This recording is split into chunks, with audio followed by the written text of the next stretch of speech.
The International Monetary Fund has been dishing out loans to help some nations get through the coronavirus pandemic. However, as usual, loans come with a cost, and in the end, somebody's got to pay, right?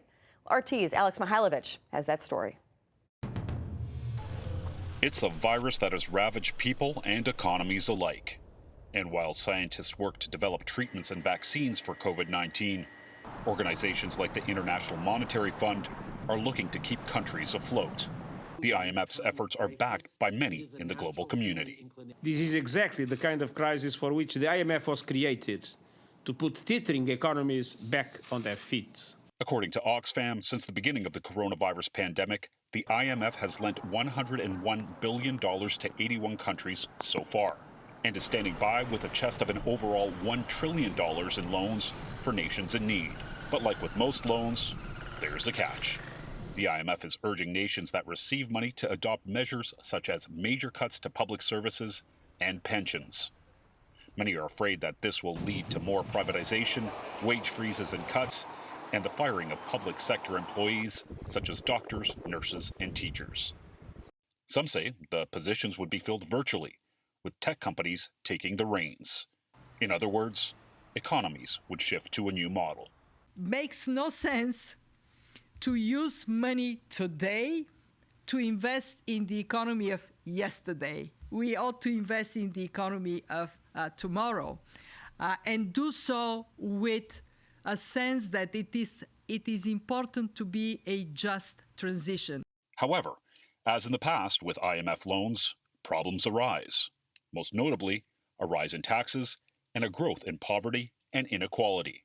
According to the interim executive director of Oxfam International, the IMF has sounded the alarm about a massive spike in inequality in the wake of the pandemic.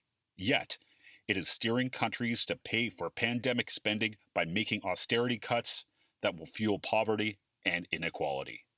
According to some, if things were to be steered in the right direction, the current COVID-19 crisis could be used to improve living conditions. And the IMF seems to know that. Public investment, especially in green projects and in digital infrastructure, can be a game changer. They have the potential to create millions of new jobs while boosting productivity and incomes. But a critical problem persists.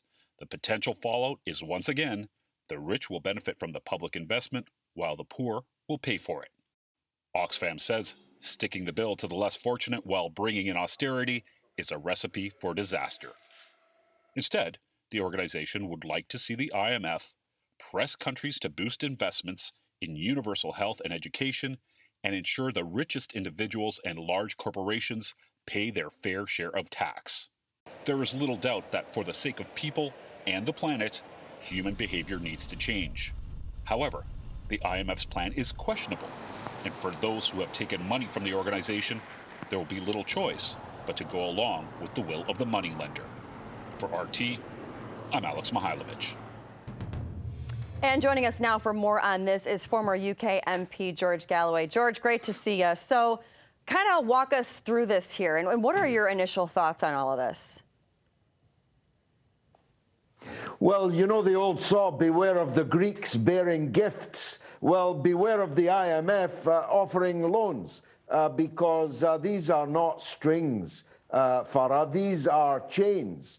These are garrots that will strangle the people of these poor countries, poor already under the neoliberal model favored by the IMF.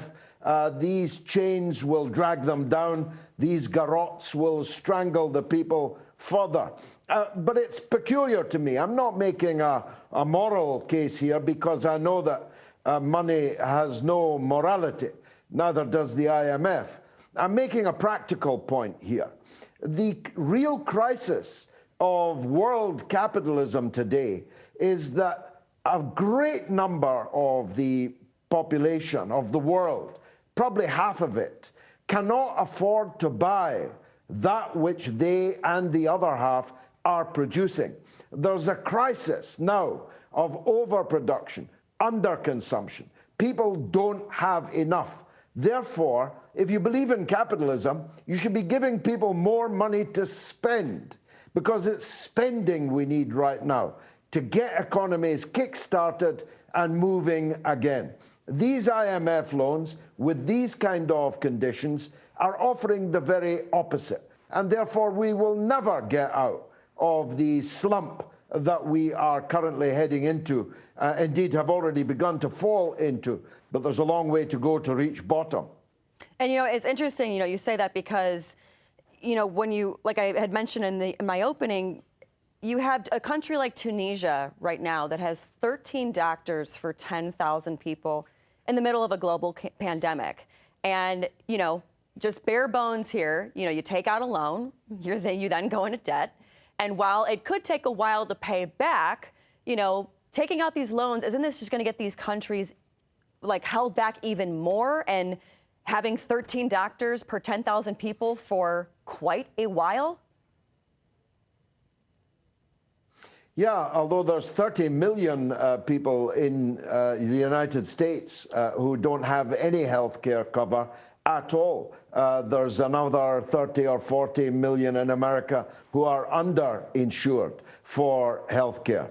And the prognosis or the diagnosis I just made applies to your country and mine equally, where people are being evicted on a massive scale, where job losses have become as bad as the Depression of the 1930s.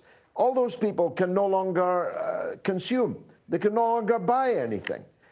They won't even have a roof over their heads in many cases. So what's the point in making them suffer more? That merely makes the economy worse.